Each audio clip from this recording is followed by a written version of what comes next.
Assalamualaikum warahmatullahi wabarakatuh. Nama saya Muhammad Arif dari kelas 11 IBB. Nomor absen 18 ingin menjelaskan tentang masa kependudukan Jepang di Indonesia.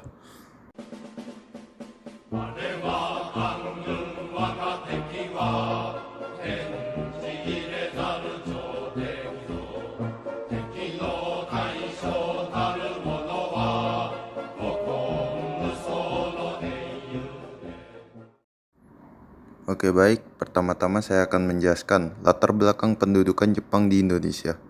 Perang Dunia II atau seperti yang kita tahu World War II terjadi di dua benua. Di Eropa, Nazi Jerman melawan pasukan sekutu. Di Asia, Jepang melawan sekutu. Jerman dan Jepang berpaham fasisme, ingin menguasai negara-negara di dunia.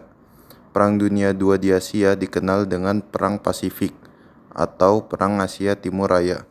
Jepang berusaha membangun imperium di Asia. Perang Dunia II di Asia dimulai pada 8 Desember 1941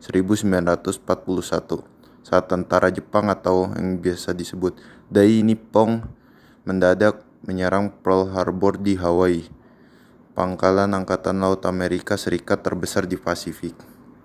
Pasukan Jepang dipimpin Laksamana Yamamoto bergerak sangat cepat menuju selatan, termasuk ke Indonesia.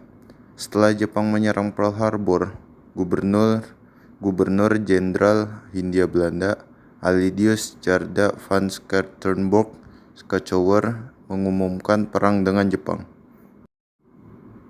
Baik, berikutnya ada pendaratan Jepang di Indonesia. Pasukan Jepang sejak awal berusaha menguasai Indonesia sejak pecah Perang Pasifik. Alasannya, Angkatan Perang Jepang Dai Nippon membutuhkan minyak bumi dan bahan mentah lainnya dalam rangka memenuhi kebutuhan angkatan perangnya. Pada 10 Januari 1942, tentara Jepang telah mendarat di Tarakan, Kalimantan Timur.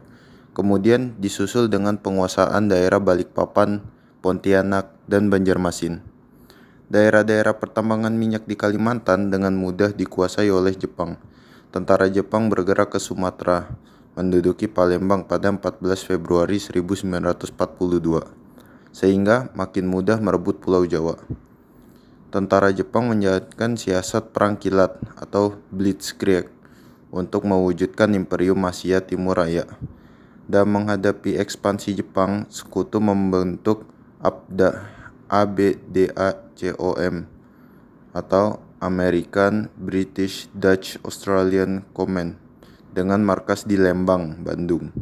Sementara itu, Legend Herterpoorten diangkat sebagai Panglima Tentara Hindia Belanda, Kenil. Namun, dalam waktu relatif singkat, tentara Jepang dapat menguasai hampir seluruh kawasan Asia Timur dan Asia Tenggara. Baik, berikutnya ada latar belakang pendudukan Jepang di Indonesia. Markas Besar Kemaharajaan Jepang membentuk Tentara Umum Selatan yang meliputi Tentara ke-14 dipimpin Letjen Honma Masaharu dengan wilayah operasi di Filipina. Tentara ke-15 Letjen Lida Sojiro dengan wilayah operasi di Thailand dan Burma. Tentara ke-16 dipimpin Letjen Imamura Hitoshi dengan wilayah operasi di Indonesia, Hindia Belanda. Tentara ke-25 dipimpin Letjen Yamashita Tomoyuki dengan wilayah operasi di Malaya, Malaysia. Selain itu, terdapat beberapa divisi dalam struktur pasukan tersebut. Pada 1 Maret 1942, Tentara ke-16 Angkatan Darat Jepang yang dipimpin Letjen Hitoshi Imamura telah mendarat di Pulau Jawa di 3 tempat, yaitu di Teluk Banten, Jawa Barat, di Eretan Wetan, Jawa Barat, dan di Keragan Rembang, Jawa Barat. Tentara Jepang dengan mudah merebut kota-kota penting di Jawa, seperti Batavia, Bandung, dan lain-lain. Pada 8 Maret 1942, Legend Hinterpoorten selaku Panglima Angkatan Perang Hindia Belanda dan atas nama Angkatan Perang Sekutu di Indonesia menyerah tanpa syarat kepada pasukan Jepang. Perundingan penyerahan tersebut berlangsung di Kalijati, Subang, Jawa Barat. Dalam perundingan Kalijati, dari Jepang diwakili Gubernur Jenderal Imamura, sedangkan dari pihak Belanda diwakili Gubernur Jenderal Jarda dan Jenderal Terpurten. Pada 8 Maret 1942 dimulai zaman pendudukan Jepang di Indonesia. Dan berikutnya ada pula alasan pendudukan Jepang di Indonesia. Kedatangan tentara Jepang yang mengusir imperialis Belanda bertujuan bukan untuk membebaskan rakyat Indonesia, tetapi ada maksud tertentu. Faktor utama kedatangan Jepang ke Indonesia adalah yang pertama, Indonesia kaya akan hasil tambang, sehingga menunjang untuk keperluan perang. Berikutnya, Indonesia terdapat bahan mentah untuk memenuhi kebutuhan industri dalam negeri Jepang. Berikutnya, Indonesia juga memiliki tenaga manusia atau SDM yang banyak sehingga dapat mendukung usaha Jepang. Ambisi Jepang untuk mewujudkan Hakko Ichiyo, yaitu pembentukan imperium yang meliputi bagian besar dunia yang dipimpin Jepang. Berikutnya, untuk kepentingan migrasi, maksudnya wilayah Jepang yang sempit, sedangkan jumlah penduduk banyak dibutuhkan tempat bagi pemerataan penduduk. Setelah itu, ada pun beberapa dampak pada kehidupan masyarakat Indonesia dalam berbagai bidang. Mengutip situs Kementerian Pendidikan dan Kebudayaan RI, pendudukan Jepang di Indonesia membawa dampak pada 5 bidang kehidupan masyarakat, yaitu yang pertama bidang politik, yang kedua bidang ekonomi, yang ketiga bidang sosial budaya, yang keempat bidang pendidikan, dan yang terakhir bidang birokrasi dan militer.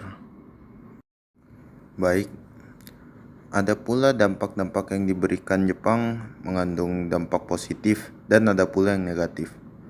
Sebagai contoh untuk dampak positif pendudukan Jepang antara lain diperbolehkannya penggunaan bahasa Indonesia pada pendidikan, didirikannya Kumiai, menghapuskan diskriminasi dalam pendidikan, membentuk strata warga, diperkenalkannya sistem pertanian, dan melatih serta mempersenjatai pemuda-pemuda Indonesia. Ada pula dampak negatif yang diberikan oleh pendudukan Jepang di Indonesia.